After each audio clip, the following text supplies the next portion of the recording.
The rain poured relentlessly that morning, soaking the rows of crisp uniforms and black umbrellas gathered at Arlington National Cemetery.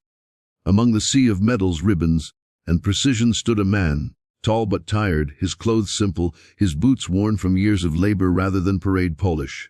His trembling hands clutched a folded, faded cap pressed against his chest as if it were the last piece of his soul he still recognized. His name was Daniel Cole, once Sergeant Daniel Cole, U.S. Army. Now just a single father struggling to make ends meet, trying to pay rent, raise his daughter, and live quietly with the ghosts that followed him home. He had come that morning for one reason: to say goodbye to the man who once saved his life, the late General Arthur McConnell. But before Daniel could take another step toward the funeral grounds, two uniformed guards blocked his path. "Sir, this ceremony is private. Family and senior officers only," one said firmly, his tone more procedural than cruel. Daniel's voice cracked as he tried to explain. "I served under him. I owe him my life. Please, I just want to pay my respects." The guard's face remained unmoved. Orders are orders. Daniel stood there, rain sliding down his face, indistinguishable from the tears he tried to hide. Around him, rows of men and women in spotless uniforms passed by. People who looked important, people who looked like they belonged. And he, with his cheap black suit and scuffed shoes, looked like a stranger in a world that had already forgotten him. But in his chest, his heart pounded with memories, blood, mud, screams, and the voice of the very man they were burying today, shouting over gunfire, "Hold the line, Cole! You're not dying here!"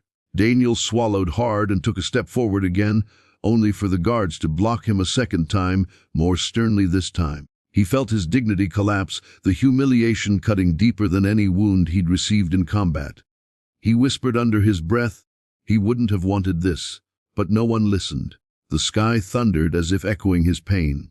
The crowd began to gather around the casket, a sea of medals reflecting the gray light. Daniel stood at a distance, alone under a dying oak tree, soaked through. He couldn't leave, not yet. He closed his eyes, and memories flooded back. He remembered the desert heat of Kandahar, the endless days without sleep, and the ambush that changed everything. General McConnell, then Colonel, had been inspecting their outpost when the convoy was hit. Daniel had been a young soldier then, reckless but brave. When the explosion threw him into the dirt, bleeding and disoriented, it was McConnell who dragged him out of the fire, shouting, "Stay with me, son." He never forgot that voice. Years later, when Daniel was discharged after losing part of his hearing and most of his unit, McConnell had been the one to write him letters, handwritten letters, checking on his recovery.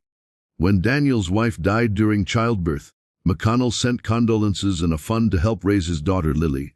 Daniel had never met a man so powerful yet so humble. And now, standing there like a ghost among soldiers, he wasn't allowed to say goodbye. A gentle hand tugged at his sleeve. Daniel turned. It was Lily, 9 years old, holding a small bouquet of wildflowers she'd picked herself that morning.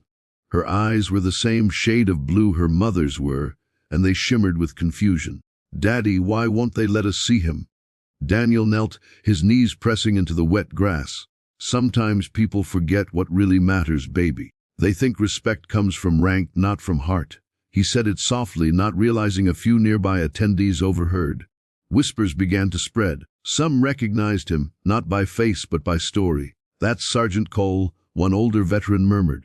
"The one McConnell pulled out under fire."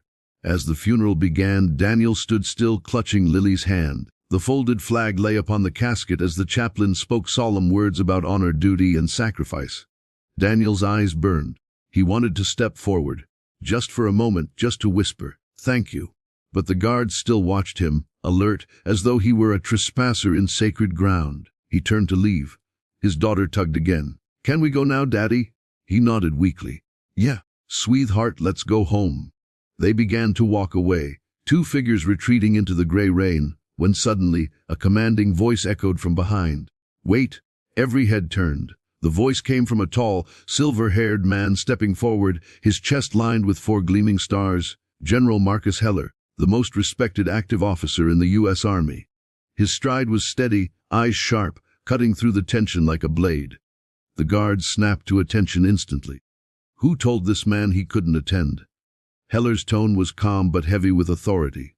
The younger guard stammered, "Sir, this was a private." Heller interrupted. McConnell would have called this man his family. He turned toward Daniel. "Sergeant Daniel Cole, isn't it?" Daniel froze. "Why, yes, sir." Heller's gaze softened. "I was there the day McConnell dragged you out of that convoy. He talked about you for years. Said you were one of the finest men he ever served with. Said if anything ever happened to him, you'd carry his legacy in ways rank never could." A hush fell over the cemetery. The guards stepped aside immediately, guilt washing over their faces. Heller walked up to Daniel, then looked down at Lily. "And you must be Lily," he said gently, kneeling to her level. "Your father is a hero, young lady." Lily smiled shyly, handing the small bouquet forward. "These are for General McConnell." The 4-star general took them with reverence, his voice low. He'd be honored. Then, in a move that silenced even the press cameras, General Heller turned to the crowd of officers and said, "Ladies and gentlemen, this man, this father, will walk with me." Daniel tried to protest, but Heller placed a firm hand on his shoulder. Together they walked side by side to the casket. Every eye followed them. The rain had slowed, and rays of weak sunlight broke through the clouds. Daniel's boots squelched in the mud, but his steps felt lighter than they had in years. When they reached the casket, Daniel knelt, placing his cap beside the folded flag. His lips trembled.